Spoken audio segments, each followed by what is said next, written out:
오늘은 제가 미리 광고를 못 드렸는데 전주 옛길교회 황철미 목사님이 오셨어요. 우리 교회가 언제 시작이 됐죠?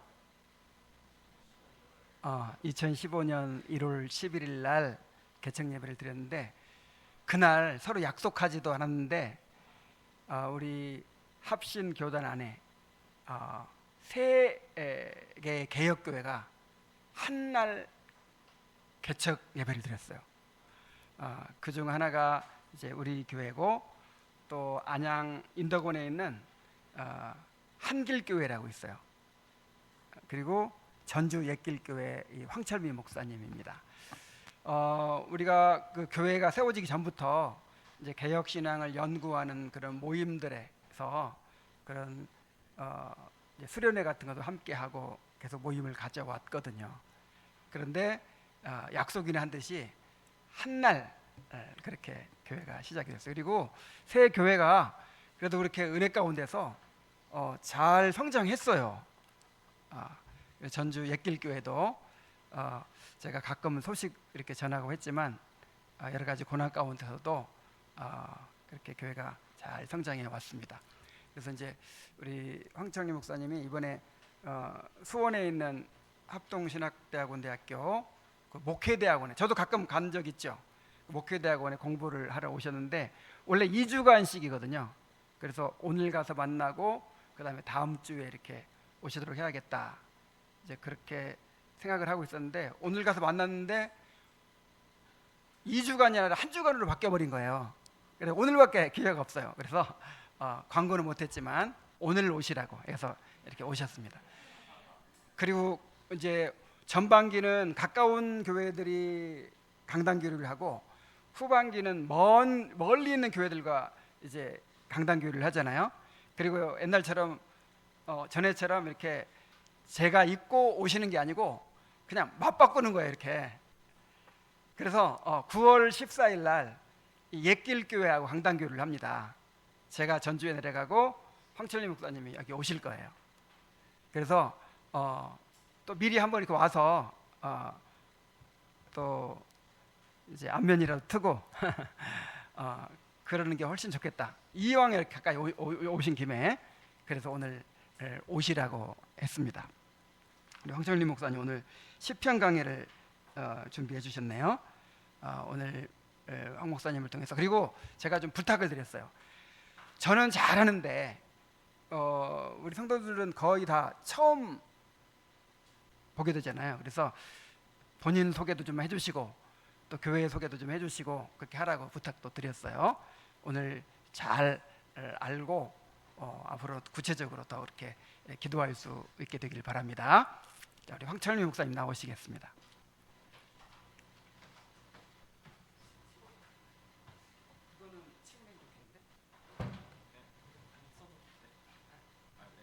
괜찮네요. 네.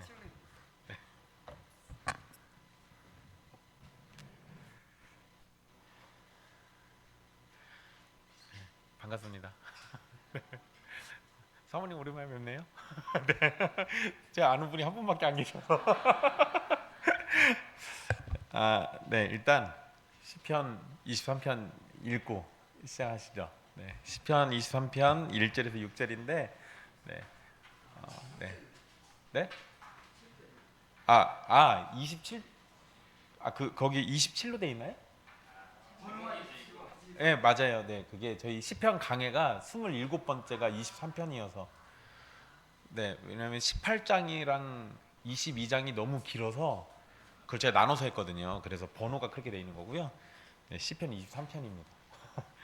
네, 시편 23편 같이 읽도록 네, 천천히 찾으세요. 네, 다 찾으셨으면 같이 읽을까요?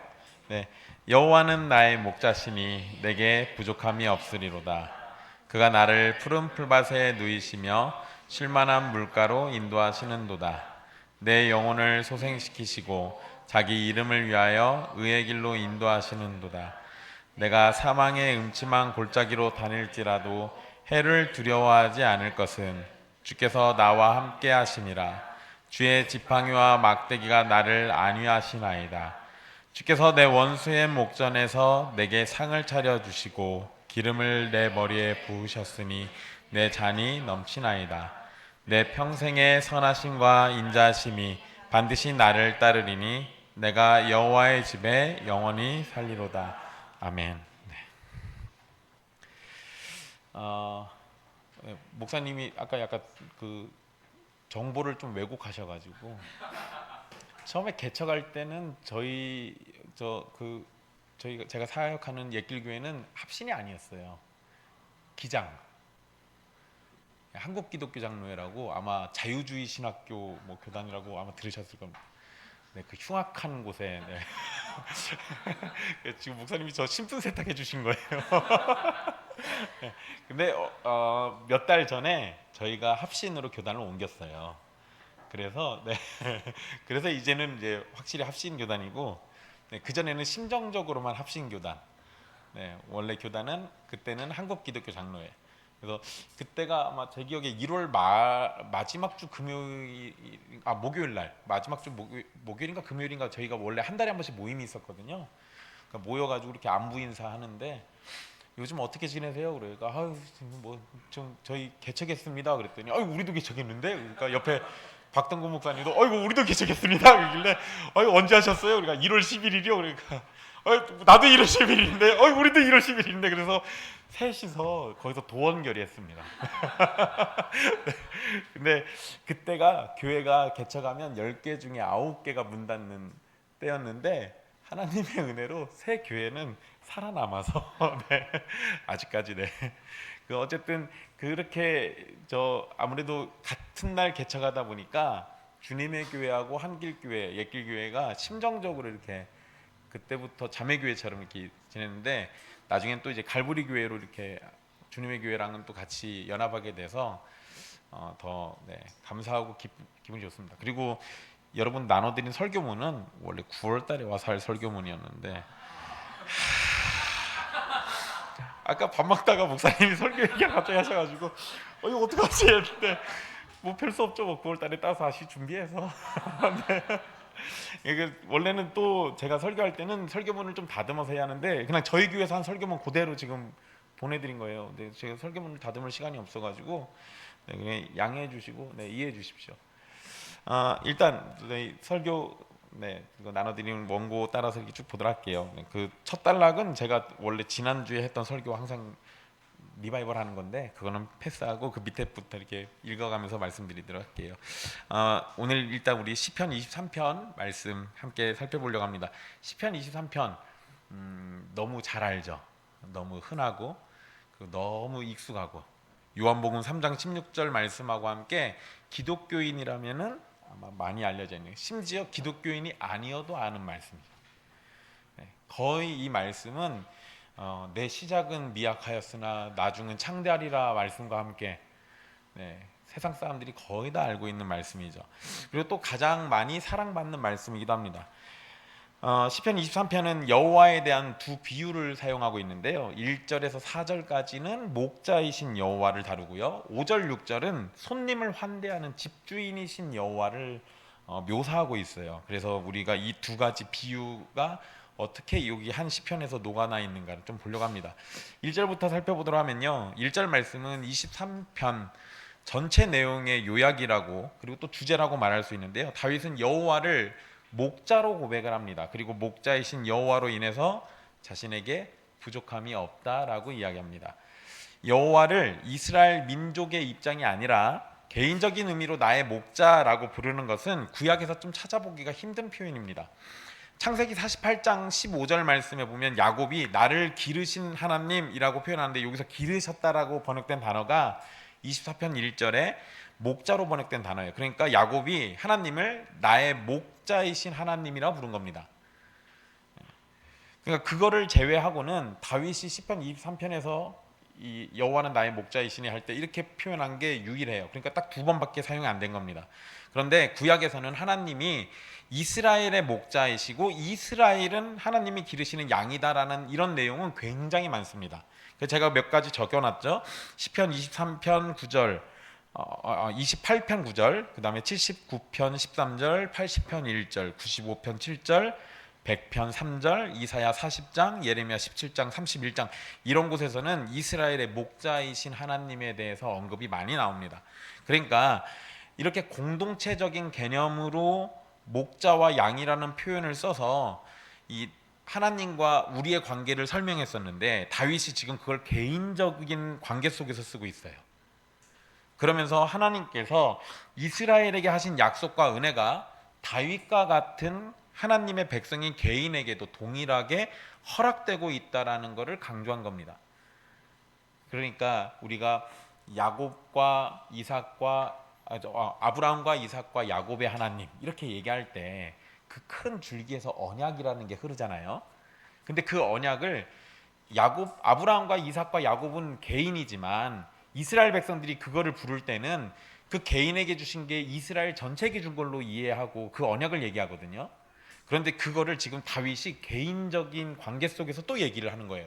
그러니까 이스라엘 전체에게 주신 개념의 은혜만 얘기하는 게 아니라 그 은혜가 나와의 이 1대1 인격적 관계 속에서도 주어지고 있는 거다라는 걸 얘기하는 겁니다. 이 개념을 여러분들이 이해하시는 게 아주 중요한데요. 교회는 주님의 사랑을 받는 공동체잖아요. 그러죠? 그런데 주님의 사랑을 받는 공동체가 주님의 사랑을 받는 개인들이 모여서 하나의 공동체를 이루는 거거든요. 근데 그 개개인의 사랑을 받는 사람들이 개개인의 그 관계성을 하나님과 갖지 않은 상태에서 교회로 모이면 교회가 뭐가 될 것 같아요? 종교 집단이 됩니다. 우리가 언약 공동체로서 교회를 얘기할 때 그것이 하나님이 주신 약속 안에서 당연히 언약이라는 테두리로 우리에게 모이잖아요. 그건 당연한 건데 그것이 그냥 이렇게 말로만 떠도는 그 개념이 아니라 그러한 언약 안에서 주어지는 은혜는 성도들 한 명 한 명이 다 개개인적으로 체험하고 느껴야 돼요. 그리고 그런 관계를 유지하고 있어야 하고 그럴 때 그런 성도들이 모여 있는 교회 공동체가 살아있는 공동체가 되는 거예요. 그러지 않으면 껍데기만 교회인, 종교 행위를 하는 교회가 되기가 십상이거든요. 그러니까 우리 성도들 모두는 다 다윗처럼 하나님이 이스라엘에게 또는 교회 공동체에게 주셨던 어떤 개념을 우리는 또 우리대로 개별적으로 그것이 고백이 되어야 맞아요. 경험이 되어야 하는 거고 그거를 지금 여기 다윗이 개인적으로 이스라엘의 목자이신 하나님을 나의 하나님이라고 그렇게 가져다가 지금 사용하고 있는 겁니다. 다윗은 자신에게 부족함이 없다라고 이렇게 표현하는데요. 무엇이 구체적으로 부족하지 않은지는 말하지 않습니다. 저한테는 오늘 시간이 부족했습니다. 면도도 안 했잖아요. 네. 네. 갑자기 얘기하셔가지고 지금 내 옷도 지금 막 제가 갖고 온 옷 중에서 제일 안 그러면 제가 막 이상하게 큰일 날 뻔했습니다. 저는 시간이 부족했지만 다윗은 부족한 게 없었대요. 네. 근데 여러분 여기에서 부족함이 없으리로다라는 표현이요 미완료형으로 히브리어에서 미완료형으로 썼는데 이게 무슨 말이냐면 부족함이 없다라는 이 상태가 끝나지 않은 거예요. 그런데 다윗의 고백을 가만 생각해 보면 이거는 앞으로도 끝날 일이 아니에요.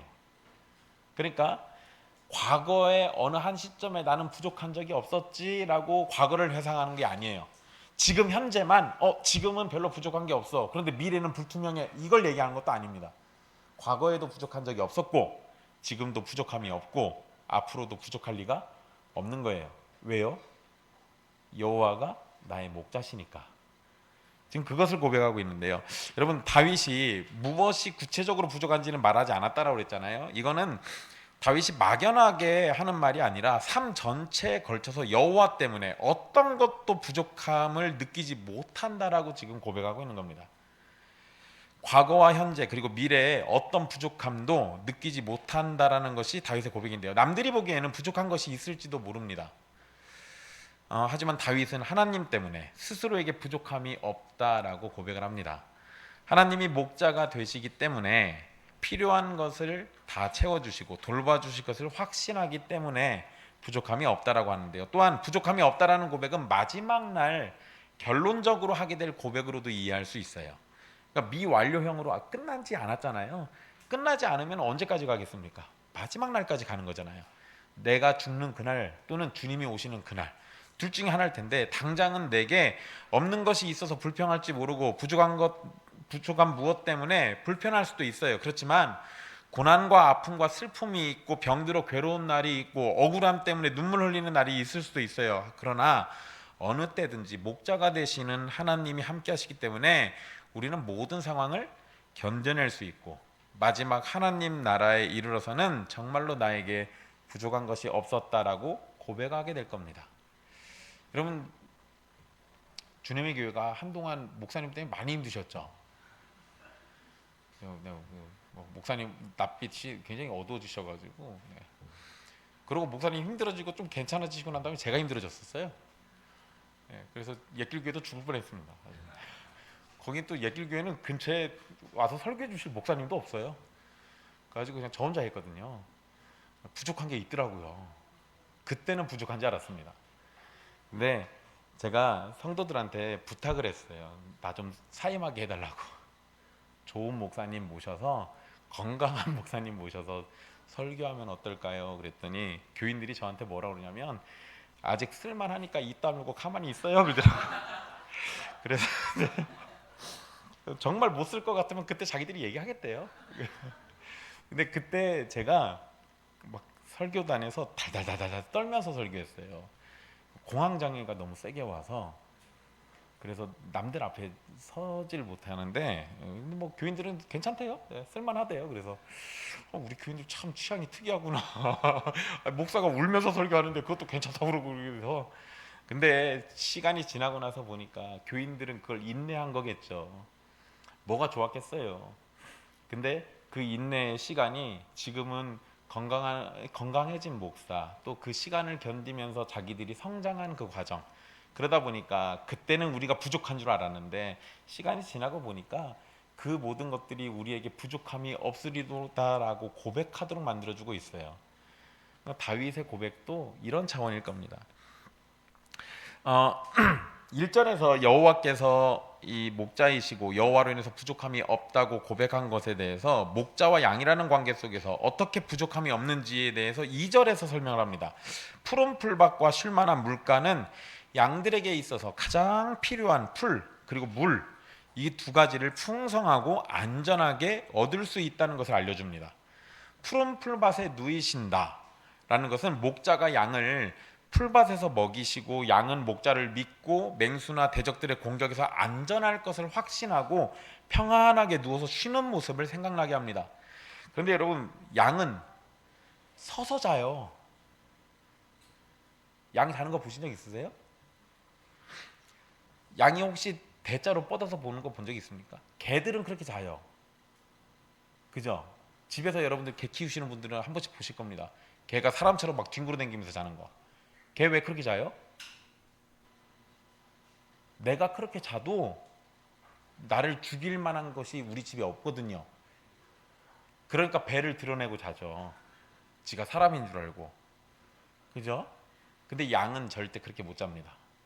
그래서 양은 제가 설교문에 써놨는데요. 그나마 편하게 잠을 자는 게 뭐냐면 이렇게 웅크리고 자는 거예요. 양이 왜 이렇게 웅크리고 잘까요?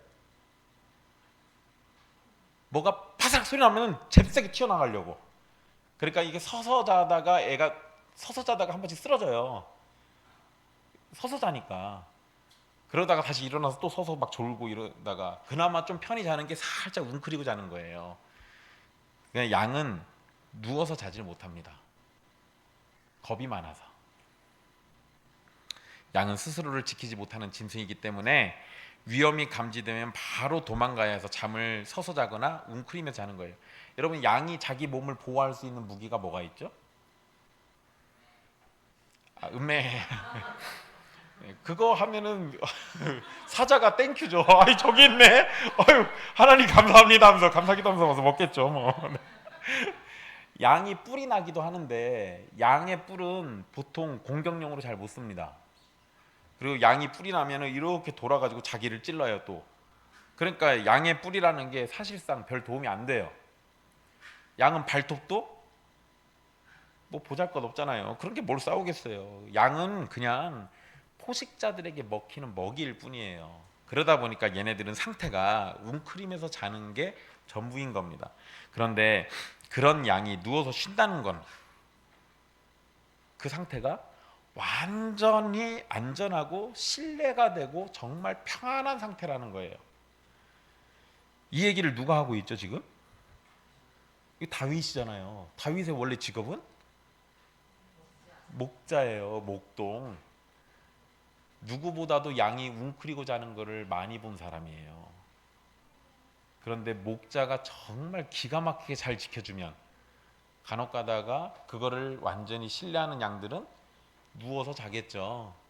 근데 자기가 지금 그런 상태라는 거예요. 사실은 거의 볼 수 없는 일이지만 여호와가 나의 목자니까 나는 그냥 배를 드러내놓고 자도 괜찮아요. 그러니까 부족함이 없다라고 얘기하는 겁니다. 에스겔 34장 15절에서 14절에서 15절 말씀에 보면 하나님이 자기 양에게 좋은 꼴을 먹이고 좋은 우리에 누워 있게 하신다라고 말씀하신 후에 내가 친히 내 양의 목자가 되어 그것들을 누워 있게 할지라 주 여호와의 말씀이니라 이렇게 말씀하셨습니다. 이 말씀은 마지막 때 여호와께서 자기 백성에게 하실 일을 말씀하신 거예요. 시편 23편에서 다윗은 지금 자신이 그런 복을 누리고 있다라고 얘기한 겁니다. 자, 쉴만한 물가는 잔잔한 물가로 이렇게 번역할 수도 있거든요. 어떻게 번역하든 양들이 편안하게 쉬면서 언제든지 물을 마실 수 있는 바로 그런 상태인 것을 의미해요. 그런데 여러분 원래 물가는 동물들에게 제일 위험한 곳입니다. 왜냐하면 물을 마시러 오는 동물들이 거기 많이 있을 거고 거기에 어떻게 다 초식동물들만 모이겠어요? 거기다가 머리 좋은 사자 같으면 어디 가서 먹을 걸 기다리겠습니까? 물가로 가야죠. 거기로 가면 애들이 올 거니까. 내가 지키고 있으면 언젠가는 목말라서 올 거니까. 그러니까 물가는 언제 죽을지 모르는 가장 위험한 곳입니다. 그런데 지금 다윗은 뭐라고 얘기해요? 그런 물가가 쉴만한 곳이라고 합니다. 그런 물가가 쉴만한 곳이 될 수 있는 것은 역시 여호와께서 나의 목자가 되어 주시기 때문인 거예요. 나의 목자가 되시는 여호와께서 나를 먹이시고 누이시고 인도해 주셔서 안전을 보장해 주십니다. 그러니까 내가 부족함이 없다라고 고백할 수 있는 겁니다. 다윗은 3절에 내 영혼을 소생시키시고라고 말하는데요. 이것은 여호와께서 푸른 풀밭에 다윗을 누이고 쉴만한 물가로 인도해 주신 일의 결과로 볼 수 있습니다. 양이 좋은 풀과 물을 충분히 먹었기 때문에 몸과 영혼이 힘을 회복할 수 있다라는 거예요. 소생시키시고라는 단어는 회복하다, 복원시키다 이런 의미가 있습니다. 즉 다윗은 어떤 상황으로 인해서 기운이 빠진 상태였고 영혼은 지친 상태였던 겁니다. 그런데 어쩌면 다윗은 죽음이 가까운 상황이었을지도 몰라요. 하지만 여호와이신 목자가 다윗에게 있기 때문에 다윗은 다시 회복하고 더 강해질 수 있는 겁니다. 얼마나 감사한 얘기겠어요. 요한복음 10장 10절에 예수님께서 이렇게 말씀하십니다. 내가 온 것은 양으로 생명을 얻게 하고 더 풍성히 얻게 하려 하려는 것이다. 다윗에게 여호와라는 목자가 생명의 회복을 주신 것처럼 택함 받은 자들에게도 예수님이 생명의 회복을 주시고 더 풍성히 얻게 해주실 겁니다. 그리고 소생시키시고라는 단어는 회개하다라는 의미가 있어요. 그러니까 이 단어를 만약에 기본적으로 어떤 것을 원래 상태로 되돌린다라는 이런 개념이 있는데 이것을 회개와 연결시키면 여호와께서 다윗을 용서하시고 그 마음이 하나님께로 돌이킬 수 있도록 해주셔서 다시 하나님과 관계가 회복되게 하신 것을 의미합니다. 그러면 내가 하나님과 관계가 깨지면 부족한 게 천진데 하나님과 관계가 회복되니까 부족함이 없다라고 고백할 수 있는 거예요. 다윗은 여호와께서 이제 의의 길로 인도하신다라고 노래를 합니다. 의의 길은 목자와 양의 개념으로 이해하면 안전하고 목적지로 갈 수 있는 바르고 곧은 길을 의미합니다. 양의 눈에 좋아 보이는 길이 안전하고 좋은 길은 아닙니다. 양에게 좋아 보이는 길은 무슨 길일까요? 그쵸? 풀 많은 곳. 풀 많은 곳. 근데 풀이 많아가지고 가면 풀 속엔 누가 있겠어요? 사나운 들짐승들이 있겠지. 그러니까 자기 눈에 좋아 보여서 가면 죽습니다. 목자가 판단할 때 고통이 좀 따르더라도 그 길이 안전하다고 판단되면 목자는 양을 그런 길로 인도해서 양의 생명을 지키고 목적지까지 바르게 갈 수 있도록 인도할 겁니다. 그러니까 원래 양들은 누구만 따라가야 돼요?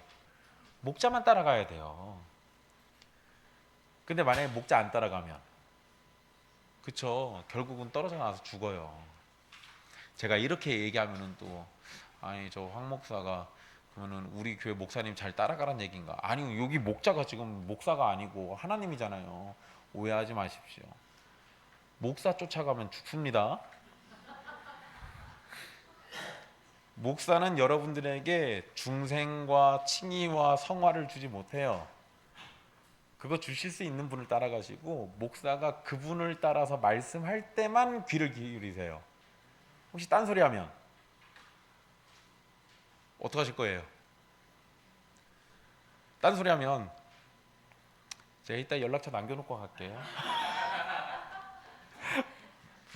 제가 원래 예전에 저 아시는 분들도 계실 수도 있는데 제 예전에 이단 사역했었어요.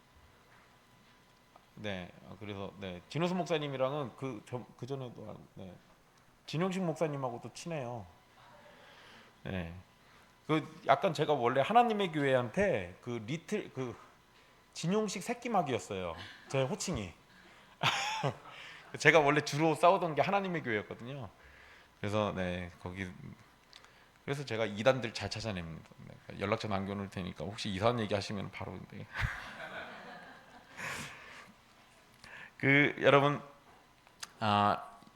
여호와께서 성도를 의의 길로 인도하시는 것도 마찬가지인데요. 고통이 따르고 핍박이 있더라도 악인의 길을 따르지 않도록 해주시고 율법의 가르침을 따라서 선한 길로 인도하시고 그 길을 가도록 지켜주시는 겁니다. 그러니까 우리가 하나님의 길을 갈 때 항상 행복하진 않아요. 항상 평탄하지도 않습니다. 굴곡이 있고 어려움이 있고 아픔도 있고 괴로움도 있어요. 그게 없이 항상 평탄하면 그러면 확실히 의심해 봐야 돼요. 뭐가 잘못되고 있는 거거든요. 만약에 세상으로부터 핍박이 없으면 우리는 확실히 뭔가 문제가 있는 겁니다. 왜냐하면 예수님의 제자들은 세상으로부터 핍박받을 거거든요. 그러니까 그게 정상이에요. 핍박이 없으면 우리 뭔가 잘못하고 있는 거예요. 세상으로부터 마냥 칭송받는 교회는 교회가 아닐 겁니다. 우리가 선한 일을 할 때는 세상이 우리에게 칭송을 보낼 수도 있어요. 그런데 선한 일을 할 때만 그러는 게 아니라 우리가 하나님의 일을 할 때 세상이 우리에게 잘한다 박수 쳐줄 수도 있지만 세상이 이해하지 못하는 하나님의 일을 할 때는 세상은 우리에게 손가락질할 겁니다. 우리를 핍박하기도 하고요. 그런데 그게 의의 길이라면 우리는 그 길로 가는 게 맞아요. 그럴 때는 우리가 세상으로부터 손가락질 당할 수도 있는 겁니다. 우리가 죄를 지어서 길을 잃고 방황할 때가 있을 수 있지만 하나님은 택한 백성을 방황하는 상황에서 건져주시고 바른 길이 무엇인지 알려주시고 인도해 주십니다. 그런데 여호와께서는 자기 이름을 위하여 의의 길로 인도해 주신다라고 성경에 써놨습니다. 그러니까 우리를 의의 길로 인도해 주시는 주된 목적이 뭐라는 거예요? 자기 이름을 위하여예요. 다른 게 목적이 아닙니다. 그분이 나를 사랑하셔서요. 그분이 나를 위하시니까요. 그분은 나의 아버지시니까요. 아니요, 여러분, 그거는 1차적인 목적이 아니에요. 하나님께서 우리를 구원하시는 1차 목적은 자기 이름을 위하여예요. 하나님이 천지를 창조하신 1차 목적은 뭡니까? 하나님의 영광을 위해서 창조하셨어요. 다른 데 목적을 두고 다른 데 이유를 두면 우리가 잘못된 길로 갑니다. 언제나 하나님이 하시는 일의 제일 목적은 언제나 하나님의 영광이에요. 그러니까 우리를 의의 길로 인도하시는 것도 하나님의 영광을 위한 겁니다. 목자는 자신의 이름에 걸맞은 영광을 위해서, 자신의 명예를 위해서 양떼를 의의 길로 인도하십니다. 다른 목적이 아니라 하나님의 이름을 위해서 하시는 일이라면 그 일은 분명히 완전하게 이루실 겁니다. 그래서 하나님이 자신의 이름을 위해서 하시는 일이 우리와 상관이 있다면 그것은 우리에게 더욱 좋은 일입니다. 중간에 포기는 없습니다. 하나님은 자기 이름을 위해서 끝까지 일하실 겁니다. 그리고 하나님의 백성은 단순히 여호와를 이용해서 구원만 얻고 끝내는 것이 아닙니다. 여호와의 인도하심과 구원하심은 자기 백성에게 영원한 생명을 주고, 그렇게 생명과 은혜를 입은 백성은 여호와 하나님께 모든 영광과 찬송과 존귀를 돌리고 주의 이름을 높이게 되는 겁니다. 결국 우리의 구원은 하나님의 이름의 영광을 돌리는 것으로 마침표를 찍게 돼 있어요. 여러분, 우리 천국 가면 뭐 한다고 그래요? 천국 가면 뭐예요? 그건 생각 안 해보셨어요? 갈 것만 생각하셨습니까? 저희 예길교회 교인들이 이거 되게 싫어해요. 천국 가면 뭡니까? 그러면 다 예배하죠. 되게 울상해요. 왜 그렇게 울상해요? 그러니까 아니, 여기서도 예배가 힘든데 거기서 계속 영원토록 예배드리면 얼마나 힘들겠습니까? 그래서 여러분, 여기에서 저랑 같이 드리는 지루한 예배를 천국의 예배랑 똑같다고 생각하시면 심각한 오류가 발생해요. 저는 단편적이고 한계가 있고 제약이 많고 그리고 어설프기까지 한 설교자라면 거기에는 완전하신 하나님, 완전하신 말씀이 계셔서 우리가 예배하는 것이 날마다 새롭고 날마다 풍요롭고 날마다 아름답고 날마다 행복할 수밖에 없어요. 그러니까 천국에서 우리가 예배드리는 그 목적은 또 어디로 가겠습니까? 주님의 영광을 위해서예요. 우리가 천국 가는 거는 지옥 안 가려고 한다. 그건 정말 부차적인 거예요. 제일 먼저는 하나님의 영광을 위해서 천국 가는 겁니다. 3절에서 의의 길로 인도하시는 도다라는 표현은 여호와께서 우리에게 좋고 편한 길로만 인도해 주시나라는 의미가 아니에요. 의의 길은 좋은 길이 아니라 바른 길로 가는 겁니다. 바른 길로 가는 것은 때로 위험한 길을 지나갈 수도 있습니다. 그리고 다윗은 실제 그런 경험을 했죠. 그래서 자신의 경험을 바탕으로 4절과 같이 노래하는 겁니다. 사망의 음침함으로 번역한 단어는요, 죽음이라는 단어와 그늘이라는 단어의 합성어입니다. 그래서 죽음의 그림자 또는 죽음의 그늘이라는 의미가 돼요. 그러니까 여러분이 만약에 어느 골짜기에 도착을 했는데 그곳의 느낌이 죽음과 같고 너무 깊고 어두워서 두려움이 느껴지는 그런 곳이라는 겁니다. 이런 곳에서 죽을지도 모른다라는 공포와 어떤 해로운 일이 벌어질지 모른다는 염려가 생기기 마련이에요. 여러분, 혹시 여러분들 저 놀이동산 같은 데 가면 귀신의 집 혹시 이런 데 좋아하십니까? 저는 원래 안 좋아했는데요, 공황장애 이후로는 그런 데는 쳐다도 보기 싫어요. 제가 공황장애가 지금도 아직 진행 중이라서요, 제가 방에서 설교 준비하는데 아내가 문 확 열고 들어오면요 화들짝 놀래가지고 제가 얼음하고 있습니다. 그러니까 이제 아내가 제 방에 들어올 때 녹화하고 들어와요. 또 저 들어가도 돼요 하고 이러고 들어와요. 참, 네, 제가 좀 인생이 좀 힘들긴 합니다. 근데 여러분, 만약에 저 같은 사람이 귀신의 집같이 언제 뭐가 어디서 튀어나올지 모르는 그 어두침침한 곳에 가면 얼마나 두렵고 얼마나 무섭겠어요. 사실 공황장애가 없어도 우리 그런 데 가면 무섭잖아요. 그런데 귀신의 집은 사실 우리가 마음에 준비하고 들어갑니다. 여기엔 뭐가 있어요? 귀신 분장한 사람들이 튀어나와요. 그래서 어디선가 날 놀래켜 줄 거거든요. 그러니까 그거를 예측하고 그 재미에 들어가는 겁니다. 그런데 사망의 음침한 골짜기, 죽음의 그늘, 죽음의 그림자라는 이곳은 죽음의 그림자가 있을 것 같은 그 어떤 계곡으로 들어간 거예요. 그냥 쳐다만 봐도 여기서는 왠지 죽을 것 같은 그런 느낌이 나는 곳. 그러니까 지금 눈에 보이는 이 골짜기는 결코 좋은 곳이 아니죠. 정말 무서운 겁니다. 그거를 지금 다윗은 얘기하고 있는 거예요. 그런데 다윗은 그런 곳에 다녀도 해를 두려워하지 않는다라고 얘기합니다. 여기서 해로 번역된 단어는 썬이 아니고 악을 의미해요.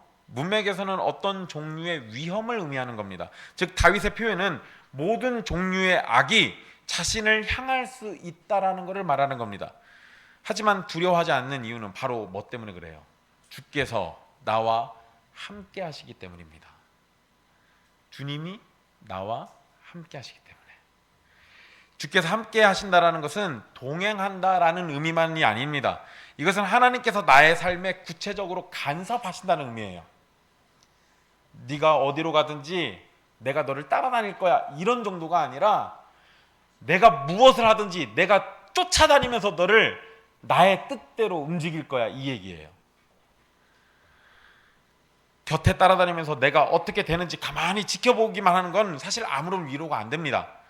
하지만 주님께서 나와 함께 하신다면, 그러면서 나의 삶에 구체적으로 간섭하시고 필요한 것을 공급하시고 선한 곳으로 인도해 주신다면 어떠한 상황에서도 두려워하지 않을 이유가 되는 겁니다. 여러분, 아까 목사님이 뭐 제 얘기랑 뭐 하라고 그래가지고 중간중간에 설교문에 없는 얘기 해드릴게요. 제가 옛길교회 개척하기 전에 다른 교회에 청빙됐었습니다. 예배당 건물도 있고요, 성도도 있었어요. 근데 원래 제 계획은 뭐였냐면 나와서 개척하려고 그랬는데 거기 성도가 12명 정도 있었는데요, 그 계시던 목사님이 저보고 야, 우리 교회 와서 개척의 심정으로 목회해라 그러시더라고요. 그래가지고 교회에서 청빙하면 가겠습니다 했더니 만장일치로 저를 청빙했습니다. 그래가지고 신나게 갔죠. 갔더니 와, 저는 저대로 열심히 할 생각으로 갔는데 또 그 앞에 있는 목사님은 자기가 힘드니까 은퇴하고 아들로 여기는 저한테 세습 아닌 세습을 하고 나간 거예요. 근데 거기 있는 성도들은 앞전 목사를 내쫓으려면 저 젊은 놈을 데려와야 나간다고 하니까 일단 청빙하고 앞에 있는 목사님 내쫓자, 이게 목적이었어요. 그래서 그 목사님이 은퇴를 딱 3월 달에 하자마자 그 주에 성도들이 저한테 와서 뭐라고 하냐면 목사님 이제 교회를 나가시죠 그러더라고요.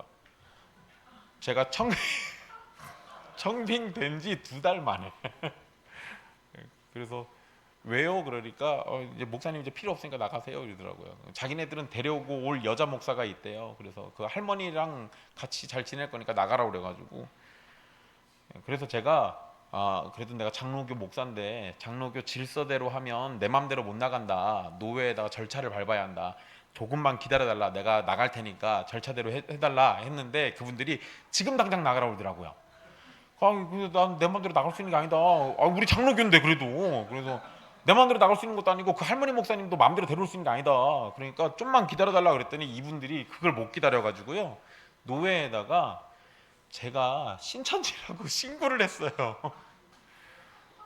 나 이단 사역자인데, 내 진짜, 내가 진용식 새끼막인데 진짜, 저를 신천지라고 신고를 하고 율법주의자라고 신고를 해가지고, 그래가지고 노회에서 진상조사위원회라는 게 꾸려졌습니다. 그래서 이제 사임을 하고 싶어도 사임을 못해요. 그래서 이분들이 원래 계획대로 하면 제가 5월 달에 나가는 거였는데 이분들의 계획은 3월 달에 나가는 거였고, 저는 절차대로 하면 5월 달에 나가겠구나 했는데 그분들이 난리치는 바람에 12월까지 있었습니다. 그래서 12월까지 거기서 있다가 나와가지고 옛길교회 개척한 게 1월 11일인 거예요. 네. 네. 어쨌든 그랬습니다. 근데 여러분, 그 과정에서요, 그분들이 제 멱살 붙잡고 교회 바깥으로 막 내던지기도 하고 그랬어요. 그리고 제 큰아들이 그때 돌이었는데 막 제 아들 앞에서 막 욕도 하시고 정말 죽을 것 같았거든요. 근데 그 과정에서 그냥 그만두고 나갈까 이 생각도 했는데, 아니야, 그래도 내가 장로교 목사고 나갈 때 나가더라도 저분들한테 하나님의 질서대로 하는 거를 꼭 보여줘야지, 이 생각이 그냥 있었어요. 그러고 이렇게 나왔는데 여기서 너무 슬픈 얘기만 했죠. 반전이 있습니다. 그분들이 저를 내보내야 하는데 조사를 해보니까 신천지도 아니고 율법주의자도 아니에요. 그러니까 노회에서 어떻게 했냐면 중재를 한답시고 황철민 목사 생활비를 안 줬네, 너희들 생활비에다가 나가니까 은근비를 좀 보태줘라, 그래서 내보내자. 그래가지고 그 사람들이 저한테 2천만 원 줬습니다. 제가 안 받겠다고 그랬는데요. 그 와중에 저랑 같이 나가겠다는 교인들이 있었는데 그분들이 자기들이 낸 헌금을 내놓으라고 그런 거예요. 근데 이분들이 낸 헌금이 4천만 원이었어요. 그러니까 4천을 내놓으라고 하니까 갑자기 노회에서 2천 주라고 하는 게 더 싸잖아요. 그래서 2천으로 합의를 본 거예요. 그래서 제가 그분들 달래고 돈을 왜 받습니까? 그냥 갑시다 했는데 아니 죽어도 4천 받아야 한다 그래가지고 노회에서 2천 준다고 그러니까 그 2천 준다는데 그냥 이걸로 합의 보시죠 했더니 그러면 그거 받고 나가겠다 해가지고 그거 들고 나와서 제가 그걸 그분들한테 줬더니 그분들이 그걸 다시 저한테 주더라고요. 목사님 생활비니까 가져다 쓰시라고 그래서 그러면 이걸로 개척을 하시죠 해가지고 옛길교회가 그 돈 가지고 개척을 했어요. 되게 웃기죠? 근데 지금 이 얘기 하려는 거예요. 사실 그 과정에서는요 제가 멱살 붙잡히고 이럴 때는 주님이 저랑 같이 안 계신 줄 알았어요.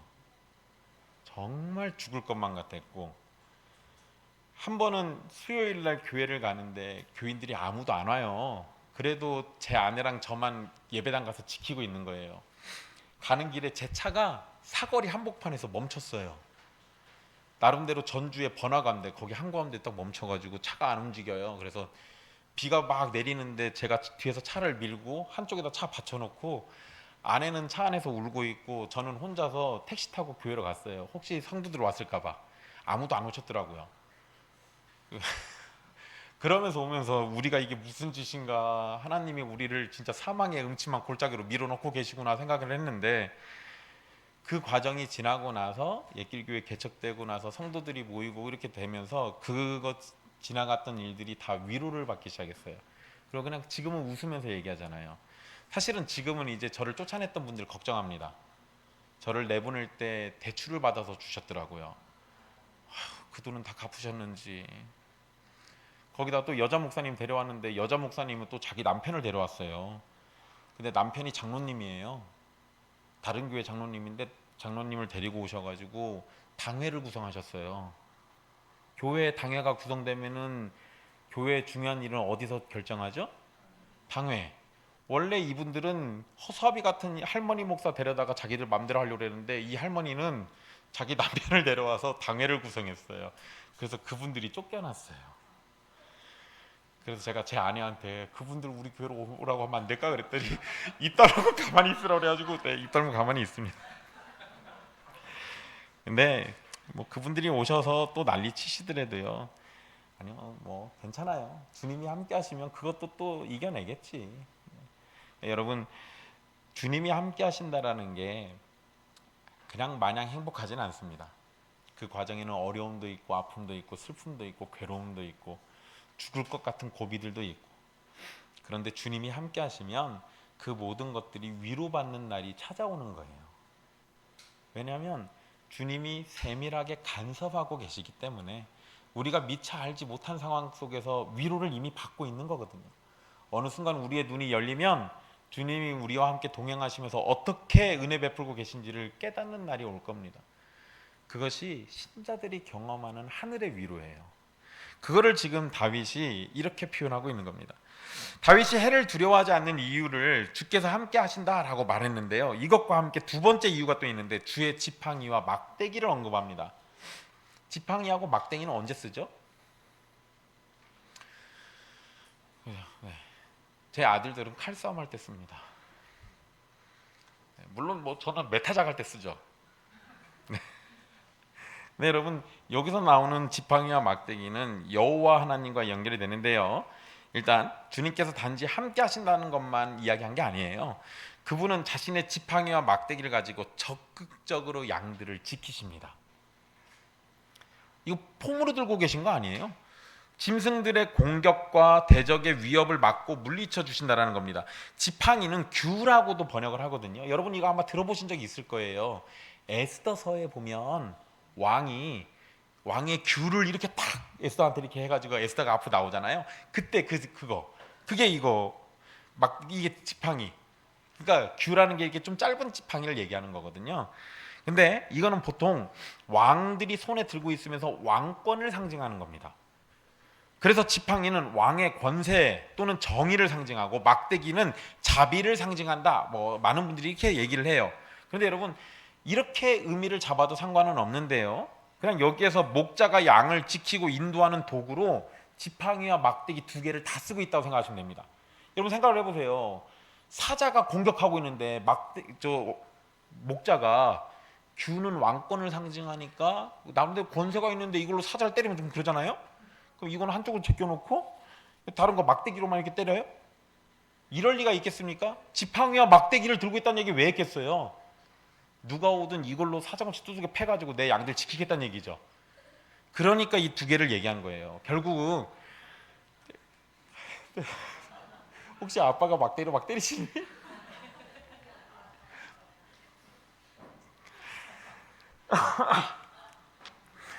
결국 여러분 왕의 권세, 정의, 자비 이런 의미도 좋습니다. 그런데 그것보다 더 중요한 건요, 주님의 손에 무기가 들려 있다는 얘기예요. 근데 그 무기가 나를 향한 게 아니라 나를 해치려고 하는 내 원수들을 향해 있어요. 그러니까 해를 두려워할 이유가 전혀 없는 겁니다. 자, 여러분, 안위하시나이다라는 표현은요, 기본적으로 편안해진다라는 의미가 있는데요, 여기서 안심시키고 위로하신다라는 의미가 있습니다. 함께하는 목자가 있고 그 목자의 손에는 원수들을 물리치는 지팡이와 막대기가 있고, 그래서 양들은 안심하고 사망의 음침한 골짜기를 아주 편안하게 지나갈 수 있는 겁니다. 이거 약간 어떤 느낌이랑 생각하시면 되냐면요, 어린 아이들이 엄마나 아빠 품에 있으면 세상 무서운 게 없죠. 애들은 사실 세상에 무서운 걸 잘 모릅니다. 갓난애기일수록 더 그래요. 걔네들은 어디 있으면 장땡입니까? 엄마 품에 있으면 장땡이에요. 근데 그 엄마는 그 애를 안고 세상을 헤쳐나갈 때 이런 일 저런 일 다 있잖아요. 근데 애기는 몰라요. 엄마가 무슨 일로 나를 돌보고 있는지, 어떻게 나를 살려내고 있는지 잘 모릅니다. 근데 그게 지금 우리의 처지라고 생각해 보세요. 똑같은 거예요. 하나님은 매 순간순간마다 지팡이와 막대기로 우리를 보호해주고 계신데 우리는 그걸 다 모르는 겁니다. 사실 근데 몰라도 돼요. 몰라도 한 가지 알아야 하는 것은 그분 때문에 내가 지금을 살고 있다는 거예요.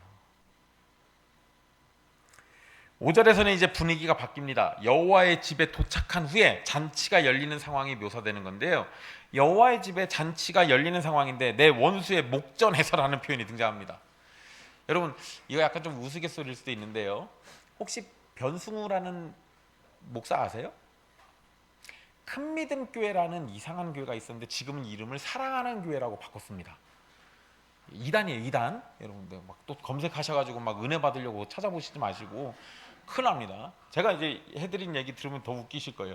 그 교회에 한 번씩 성도들이 천국으로 올라가요. 천국을 가서 보고 와요. 근데 어떤 권사님이 그러니까 말도 안 되는 소리지. 그 말도 안 되는 소리 해드리려고 그래요. 어떤 권사님이 천국을 갔는데 변승우가 제일 싫어하는 목사가 누구냐면 칼빈이에요. 근데 그 권사님이 천국에 갔더니 칼빈이 천국에 있더래요. 그래서 저 권사가 그래도 제대로 보고 왔나 본데 했는데, 그 권사가 뭐라고 하냐면 칼빈이 천국에 있긴 있는데 천국 한쪽에 감옥이 있더래요. 그 안에 갇혀 있대요. 그래서 제가 그거 보면서 야, 저거 지옥보다 더 악질이다 저거. 차라리 지옥이 있으면 못 볼 거 아니에요. 근데 천국에 있는 감옥에서는 다 보이잖아요. 천국의 백성들이 어떻게 지내는지. 얼마나 하나님이 칼빈을 싫어했으면 천국에 있는 감옥에다 가둬놨을까. 어쨌든 자기들 말이 그래요. 칼빈이 종교개혁해서 그 공로로 천국에는 데려다 놨는데, 근데 예정론을 가리켜서 감옥에다 가둬놨대요. 그게 지금 복을 준 겁니까? 아니면 놀리는 겁니까? 차라리 안 보이는 게 낫지 않아요? 뭐 어쨌든 뭐 그런 얘기 하길래 확실히 쟤들은 이단이 맞구나 했죠. 근데 여러분, 여기 내 원수의 목전에서 이 얘기 해드리려고 그러는데요, 여러분 4절에서 언급되었던 사망의 음침한 골짜기와 해로 비유되는 것이 다양하게 있겠지만 그 가운데 하나는 원수예요. 다윗은 골리앗을 죽이고 사울과 함께 지내기 시작하면서 그 이후로 여러 원수들을 마주했습니다. 가장 가까이는 사울의 핍박이 있었죠. 근데 여러분, 사울과 다윗은 무슨 사이예요? 장인하고 사위예요. 장인과 사위. 사울이 머리 아플 때 그거 해결해 준 게 누구예요? 다윗이잖아요. 그러니까 사울과 다윗은 사실 제일 가까워야 하는데 가까워야 할 내 장인이 나를 죽이려고 그래요. 원수지간이 됐죠. 또 블레셋이라는 원수도 있었고 사랑하는 아들 압살롬의 반역까지 있었습니다. 다윗의 인생은 원수들이 끊이지 않아요. 그렇게 보면 참 불쌍한 사람이죠. 그런데 여러분, 여호와께서 그런 원수들의 얼굴 앞에서 다윗에게 상을 차려준대요. 마치 뭐처럼 천국에 있는 감옥에 칼빈이 있는데 그 앞에서 천국잔치 열면은 이거 약간 그런 거랑 비슷한 거예요. 물론 여러분, 칼빈이 천국에 있는 감옥에 있지 않습니다. 오해하시면 안 돼요. 어쨌든 여러분, 원수들 앞에서 다윗에게 상을 차려주신답니다. 어떤 목사님이 이거 원수들 앞에서 상장 주셨다라고 설교하시더라고요. 밥상 차려줬다는 얘기예요. 밥상. 사망의 음침한 골짜기 같은 원수들이 다윗을 따라다니지만 목자 되시는 여호와로 인해서 어찌하지 못했습니다. 그런데 거기서 끝난 게 아니라 여호와께서는 원수들에게 보여주듯이 다윗에게 잔치상을 차려주고 넘치도록 대접을 해주시는 겁니다. 대적들이 여전히 눈앞에 있어요. 그러니까 원수들의 목전에서 상을 차려줬다는 얘기를 하는 거예요. 대적들에 대한 완전한 승리는 아닌 겁니다. 대적들이 쳐다보고 있으니까. 하지만 대적들이 나를 어찌하고 싶어도 여호와의 집에 있는 나에게는 어떠한 해도 줄 수 없습니다. 오히려 그들은 여호와 하나님께서 나를 대접하고 돌봐주신 것을 지켜봐야만 해요. 거기에 잔치상을 차려주신 것으로 끝나지 않습니다. 주님께서 다윗의 머리에 기름을 부으셨다는 얘기를 또 해요. 기름을 머리에 부었다? 이거 혹시 뭐 생각나는 거 없어요? 머리에 기름 부은 자. 그쵸. 왕 생각나시고 선지자 생각나시고 그러시죠. 그리스도, 메시아, 머리에 기름 부은 자. 그죠? 근데 여러분, 머리에 기름 부은다는 건 하나님의 일꾼으로 인정하고 세우신다라는 의미도 있긴 한데요. 잔치집에서는요, 초대받은 손님이 굉장히 영광스러운 분이라는 걸 나타내기 위해서 머리에다 기름을 붓습니다. 그러니까 내가 초대한 이 사람이 굉장히 영광스럽고 나에게 소중한 존재야. 그러면 향이 나는 기름을 머리에다 부어줘요. 지금 다윗이 여호와께 이런 대접을 받고 있는 겁니다. 그래서 다윗은 감당하지 못할 정도로 넘치는 은혜에 내 잔이 넘치나이다 라고 말한 겁니다. 하나님께 감사의 마음을 표현하고 있는 거예요. 다윗의 이러한 고백은 잔치상을 받은 지금의 상태만을 의미하는 게 아닙니다. 사망의 음침한 골짜기에서도 함께하신 여호와, 지팡이와 막대기로 지켜주신 여호와, 푸른 풀밭에 누이시고 쉴만한 물가로 인도하신 여호와, 영혼을 소생시키시고 의의 길로 인도하시는 여호와, 이 모든 것에 대해서 다윗은 주님의 은혜가 내게 넘칩니다 라고 고백했을 겁니다. 사망의 음침한 골짜기로 지나면서 여호와의 집에 도착하기까지 원수들이 다윗을 따라왔습니다. 그렇기 때문에 여호와께서 다윗에게 잔치상을 베풀어 주실 때 원수들이 그 앞에서 그걸 지켜봤던 겁니다. 왜 따라왔을까요?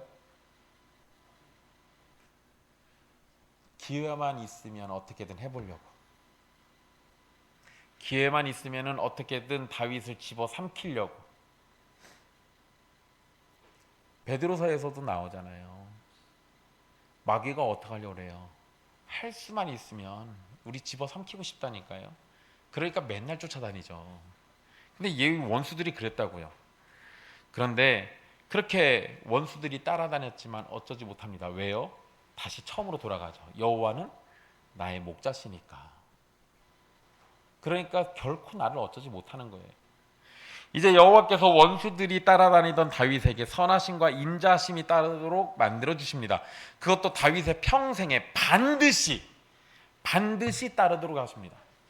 이것은 여호와의 선하심과 인자하심이 하나님의 변하지 않는 속성처럼 다윗을 따라다니며 다윗에게 은혜를 베풀어 주실 것을 의미하는 겁니다. 선하심과 인자하심이란 표현을 우리는 따로 얘기하잖아요. 그런데 이게 선하신 인자하심이라고 이해할 수 있습니다. 그러니까 이건 뭐냐면 주님의 인자하심은 선하시다라는 의미예요. 그런데 여러분, 여기에서 강조는 인자하심에 있습니다. 인자하심이란 말은 언약을 신실하게 지키시는 하나님의 사랑을 의미합니다. 자신의 언약이 이루어지기까지 하나님은 결단코 멈추지 않고 자신의 신실하심을 드러내실 겁니다. 이제 다윗은 내가 여호와의 집에 영원히 살리로다라고 고백을 합니다. 다윗은 다른 곳으로 갈 필요가 없어요. 왜요? 여기보다 더 좋은 데가 없는데, 여기보다 더 행복한 데가 없는데, 이제부터 영원히 여호와의 집에 살면 됩니다. 주의 선하심과 인자하심이 다윗을 따른 결과가 바로 이겁니다. 자, 목자 되시는 여호와께서 자신의 택한 백성을 은혜와 사랑 가운데로 인도해 주십니다. 그리고 그 과정에서 사망의 음침한 골짜기로 다닐 수도 있고요, 악한 해로움이 계속 쫓아다닐 수도 있습니다. 하지만 그런 과정에서 택한 백성과 함께 하시는 주님이 계시고 주의 지팡이와 막대기가 우리의 안전을 보장해 주십니다. 그리고 결국에는 여호와의 집에서 넘치는 잔치상을 받고 주의 집에서 영원히 주의 영광과 사랑을 누리면서 살게 되는 겁니다. 여호와는 나의 목자시다라는 고백은 아주 단순한 문장이지만 이것보다 더 위대하고 영광스러운 고백은 없습니다. 여호와라는 명칭은 스스로 존재하시는 하나님을 가리키는 명칭인데요, 하나님은 자신을 위한 그 어떤 결핍도 없습니다. 도움의 손길이 필요하신 분도 아니고 사람이나 천사가 반드시 존재해야만 하는 분도 아닙니다. 그런데 이런 분께서 목자가 되신다는 거예요. 목자는 계속해서 자신이 키우는 짐승을 돌봐야 하고 그 짐승의 필요를 채워줘야 합니다. 이게 목자가 하는 일이죠. 그래서 여러분, 여호와는 나의 목자신이라고 할 때 아무런 도움도 필요도 없으신 그 하나님께서 너무나 연약해서 모든 일에 도움이 필요한 나라는 존재의 모든 필요를 채워주시기 위해 친히 목자가 되어 주셨다라는 의미를 담고 있는 겁니다. 하나님은 자기 백성에게 목자가 되어 주셔서 자기 백성을 신실하게 보살피십니다. 악한 목자, 거짓 목자, 어리석은 목자들이 있지만 그런 헛된 것들과 다르게 우리는 여호와께서 목자가 되십니다. 이것만으로도 우리는 충분히 만족하고 부족함이 없는 겁니다. 우리의 목자가 여호와이시라는 사실만으로도 우리는 모든 것을 가진 겁니다. 그래서 여러분, 교회 안에도 목자가 있긴 하죠. 누구? 그죠? 목사님. 목사님이 성도들에게 목자인 게 맞긴 해요. 전 양반이 드디어 본색을 드러내서 우리 진호선 목사님 칭찬을 하는구나. 아니요, 그 얘기하려는 게 아니라, 여러분, 하나님께서 성도라는 양을 목사들에게 목자로 위임해가지고 맡겨놓습니다. 근데 여러분, 여기에서 우리가 조심할 게 있어요. 우리의 진짜 목자는 누구시죠? 언제나 하나님이에요.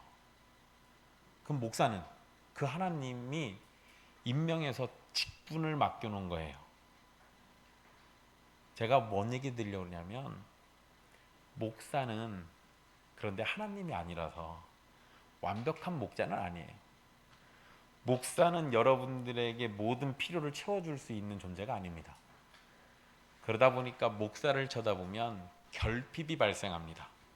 목사를 의존하면 부족한 게 반드시 생각나요. 목사만을 바라보고 있으면 어딘가 모르게 우리가 모자란 것들이 반드시 생겨납니다. 그래서 사실 여러분, 목사 말고 여러분들의 시선은 목사 너머에 있는 하나님을 보셔야 돼요. 여러분 혹시 최근에 수술 받으신 분 계세요? 없으시구나. 그죠? 목사님, 암 수술, 네. 그러면 이렇게 합시다. 목사님을 예로 들어볼게요. 목사님이 수술 다 받고 이제 치유가 되셨어요. 근데 갑자기 그 수술실로 가야겠대. 가셔가지고 목사님이 갑자기 거기 있는 메스를 손에 들고는, 오, 나를 치료한 이 메스여, 오, 이 위대한 이 조명이여, 이 위대한 이 수술실이여, 모든 영광을 받으소서, 이러면은 목사님 어떻게 해야 돼요? 빨리 병원 보내드려야지. 어떻게 해요? 여러분, 만약에 목사님이 수술이 잘 됐으면 누구한테 고맙다고 하면 됩니까? 의사한테 해야지. 또 하나님 너무 믿음이 좋으시네. 일단 의사. 하나님이 하시고 당연한 거고요. 근데 목사님이 의사한테 아이고 의사 선생님 감사합니다, 애쓰셨어요 해야 하는데, 의사 말고 가서 메스 붙잡고, 오, 위대하신 이 메스여, 내 배를 갈라가지고 암덩어리 꺼내시고, 이러면 얼마나 웃겨요. 제가 무슨 얘기 드리려는지 이제 이해가 되시죠? 진짜 목자이신 여호와 하나님으로 만족하셔야지 그 앞에 도구로 쓰고 있는 목사를 붙잡고 오 위대하신 진효선 목사님이여 하지 마시라는 거예요. 왜냐하면 목사를 그렇게 하면 우리 모두 다 같이 병들어요. 그리고 목사 때문에 상처받습니다. 왜냐하면 목사는 부족하니까. 목사도 여러분처럼 하나님의 위로가 필요한 사람이니까. 그래서 목사라는 목자를 보내주셔서 우리가 위로받는 것도 있지만 그 너머에 언제나 그 목사를 쓰시는 하나님을 보셔야 한다고요. 그러지 않으면 우리가 진짜 위로를 얻기가 어려워요.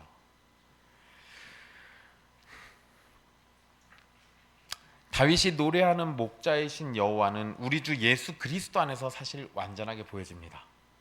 요한복음 10장에서 예수님은 자신을 목자로 표현하셨고 백성을 양이라고 부르셨습니다. 그분은 임마누엘의 하나님이셔서 언제나 우리와 함께 하시고 우리가 죄와 사망의 고통 가운데 있을 때 우리를 회복시키시고 의의 길로 인도하시죠. 지금 시편 23편의 이야기는 정확히 누구의 얘기인 거예요? 예수 그리스도의 얘기인 겁니다. 많은 날 가운데 성도들은 푸른 풀밭과 쉴만한 물가를 예수 그리스도 안에서 누리게 됩니다. 설령 사망의 음침한 골짜기로 가더라도 그곳에서 해를 당하지 않도록 우리를 위해서 예수님은 자신의 목숨까지도 버리시면서 우리를 지키는 지팡이와 막대기가 되어주셨습니다. 예수 그리스도를 통해서 우리는 결국 원수들을 비웃듯이 천국 잔치에 참여하게 될 것이고 예수 그리스도를 통해서 하나님 나라 백성으로 주의 선하심과 인자하심을 영원 무궁토록 누리면서 살게 되는 겁니다. 누가복음 15장 3절에서 7절 말씀에 예수님은 양 99마리를 두고 잃어버린 한 마리 양을 찾아 떠나는 어떤 사람을 비유로 말씀하십니다. 이 말씀의 결론에서 이렇게 말씀하시죠. 죄인 한 사람이 회개하면 하늘에서는 회개할 것 없는 의인 99으로 말미암아 기뻐하는 것보다 더하리라. 이 말씀하시면서 회개할 필요가 있는 잃어버린 양을 찾는 존재로서의 예수님을 알려주셨습니다. 예수님은 우리의 영혼을 소생시키시는 분이에요. 잃어버렸던 바로 그 한 마리 양인 우리를 찾으셔서 우리의 영혼을 소생시키시는 분입니다.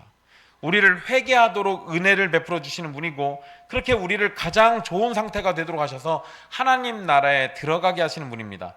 다른 목자들은 양들을 위해서 목숨을 버리지만 예수님은 목숨을 버리지 않죠. 다른 목자들은 양들을 위해서 목숨을 버리지 않습니다. 그런데 예수님은 자기 양들을 위해서 목숨을 버리셨어요. 그렇게 양들을 지키시고 돌봐주셨습니다. 예수 그리스도가 우리의 목자가 되시기에 우리는 사망의 음침한 골짜기도 두렵지 않습니다. 사망의 음침한으로 번역된 표현이 아모스 5장 8절에도 사용됐거든요. 묘성과 삼성을 만드시며 사망의 그늘을 아침으로 바꾸시고 낮을 어두운 밤으로 바꾸시며 바닷물을 불러 지면에 쏟으시는 이를 찾으라. 그의 이름은 여호와시니라. 우리 목자는 사망의 그늘을 아침으로 바꾸시는 분입니다. 그러니 우리가 그분의 인도하심 아래에서 사망의 그늘 깊은 골짜기로 다녀도 전혀 두려울 것이 없는 겁니다. 사실 우리의 인생은 사망의 음침한 골짜기로 다닐 때가 많습니다. 세상의 모든 원수가 모여서 나를 죽이려고 할 때가 있고 나의 패망을 지켜보려고 모여든 눈이 있고 나의 절망을 자신들의 기쁨으로 삼으려는 자들이 구름처럼 모여서 빛을 가리고 있을지도 모릅니다. 하지만 어떠한 상황이든 예수님께서 우리와 함께 하신다면 우리는 어떤 곳에서도 아무런 해를 받지 않고 보호받으며 안전히 목적지로 향하게 될 겁니다. 예수님께서 이렇게 우리의 목자가 되어주시는 이유는 인자하심에 있습니다. 하나님의 언약적 사랑이 우리를 향하기 때문에 우리의 목자가 되어주십니다. 여러분, 예수님 왜 우리의 구세주로 이 땅에 오셨죠? 뭐 때문에 그러셨던 거예요? 약속하셨잖아요. 누구에게 하신 약속이었어요? 아담부터 시작됩니다. 여자의 후손 얘기하셨죠. 아담에게 하셨던 그 약속이 아브라함에게 이어지고요. 그렇게 이삭과 야곱에게 이어진 그 약속을 다윗에게 또 다시 얘기하시죠. 그러면서 모세를 거쳐서 다윗에게 그리고 예레미야를 통해 가지고 계속해서 이야기하셨던 그 약속을 따라서 예수 그리스도가 우리의 구원자로 오셨어요. 언약적 사랑이라고 얘기했잖아요. 약속하신 거를요 지키시는데 왜 지키시냐면 사랑하니까 지키신다고요. 그 인자하심이 우리 삼위 하나님의 가장 중요한 성품 중에 하나입니다. 그리고 그 성품으로 저와 여러분들을 대하신다고요. 그러니 얼마나 감사한 일이에요. 그래서 여러분 그 사랑을 요한복음에서 뭐라고 표현해놨냐면요, 예수님께서 자기 사람들을 사랑하시는데 어떻게 사랑하셨다고 그래요? 그죠? 끝까지 사랑하셨다고 그러죠. 그 끝까지가 무슨 소리예요? 죽기까지예요. 죽기까지 사랑하셨다고요. 왜? 약속 때문에 그래요. 그 약속 때문에 자기 목숨을 내던질 때까지 우리를 사랑하셨습니다. 하나님이 자기 백성에게 하셨던 모든 선한 약속들이 인자하심이라는 이름 아래에서 저와 여러분에게 주어집니다. 그리고 그 모든 것은 예수님과 예수님의 십자가에서 확인되는 겁니다. 게다가 여러분, 선하신 인자하심이 내게 있다고 말하지 않습니다. 뭐라고 표현하나요? 반드시 나를 따른다라고 얘기했습니다. 여기서 왜 따른다라는 표현을 썼는지 집중해 보십시오. 따른다라고 번역된 이 표현은요, 추적하다라는 의미가 있습니다. 그러니까 단순히 따라다니는 정도가 아니라 어떻게 한다는 얘기예요? 집요하게 추적해서 따라다닌다는 얘기예요. 뭐가요? 그 인자하심이 그냥 대충 저기 한 걸음 떨어져서 날 따라다니는 게 아니라 내가 어디를 가든 나를 반드시 추적해가지고 쫓아다닌다고요. 우리는 완벽하게 하나님만을 생각하고 사랑하며 예배하며 그렇게 살아가지 못합니다. 때로는 우리는 하나님을 잊어버리고, 때로는 우리는 하나님을 반역하기도 하고, 때로 우리는 하나님이 아닌 다른 것을 즐거워하면서 그 다른 것들, 헛된 것들을 예배하려고도 합니다. 그러나 주님은 한 번 택한 백성은 버리시는 일이 없어요. 한 번 사랑하기로 시작한 존재를 떠나보내지 않습니다. 주님께서 우리의 목자가 되기로 정하셨으면 끝까지 우리의 목자가 되셔서 우리를 쫓으시는 겁니다. 그래서 어떻게 할까요? 우리를 그 죄악된 자리에서 반드시 건져내십니다. 반드시 선한 자리로, 경건의 자리로, 거룩함의 자리로 이끄신다고요. 그렇게 우리를 반드시 추적해서 쫓아다니시는 거예요. 뭐 하시려고요? 자신의 그 언약적 사랑을 이루시려고요. 무엇을 위해서요? 자기 이름을 위하여. 그 모든 걸 하신다고요. 여호와와 백성의 관계에서요, 잃어버린 양은 나와도 도망친 목자는 없습니다. 우리가 목자의 테두리에서 벗어나 길을 잃는다면 목자는 우리를 찾아 나설 것이고 반드시 찾아내실 겁니다. 왜냐하면 선하신 인자하심으로 우리를 계속해서 쫓으시기 때문에 그렇습니다. 그래서 그 결론은 우리가 영원히 여호와의 집에 살게 된다는 겁니다. 사랑하는 형제와 자매 여러분, 예수님께서 창세전에 택하신 백성을 추적해서 구원하시고 여호와의 집으로 인도하셔서 영원히 살도록 해주십니다. 그 과정 가운데 우리를 풀밭에서 쉴만한 물가로도 사망의 음침한 골짜기로도 인도해 주실 겁니다. 그러한 과정을 지나면서 우리는 우리를 사랑하시는 예수님을 더욱 발견하게 되고 예수님의 사랑이 우리를 하나님의 집에 영원히 살도록 만들어 주실 것을 더욱 확인하게 될 겁니다.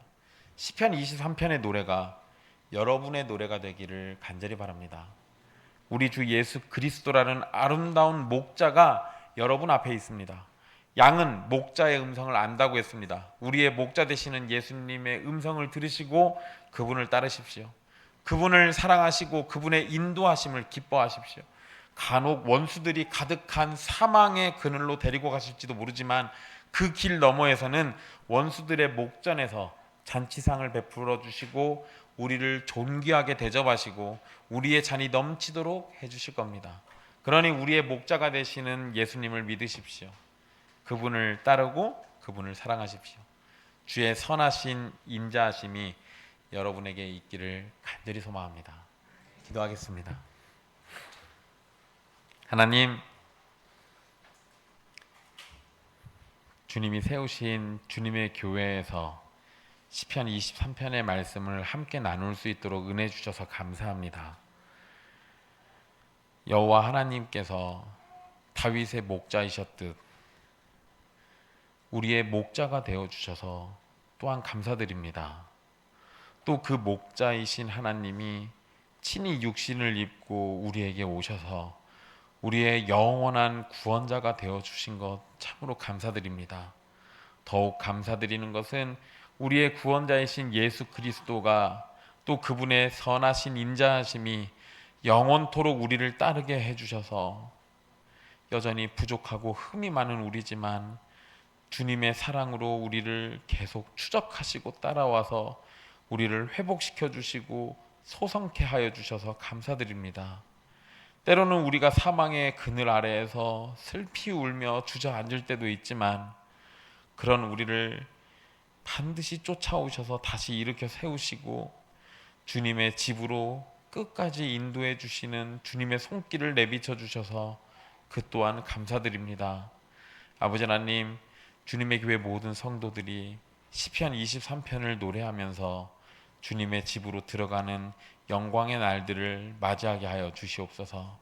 이 험악한 세상과 이 세상의 삶을 살아가는 가운데서도 이 시편의 노래가 저들에게 위로가 되게 하여 주시고 또 이 노래가 우리에게 알려주듯이 여호와 하나님의 무궁하신 그 사랑이 우리를 향해 있음을 깨닫도록 도와주셔서 어느 자리 어느 상황 어떤 일들을 마주한다 할지라도 주의 사랑으로 다시 일어나고 다시 살아나는 주님의 백성들 다 되게 하여 주시옵소서. 예수님의 이름으로 기도합니다. 아멘.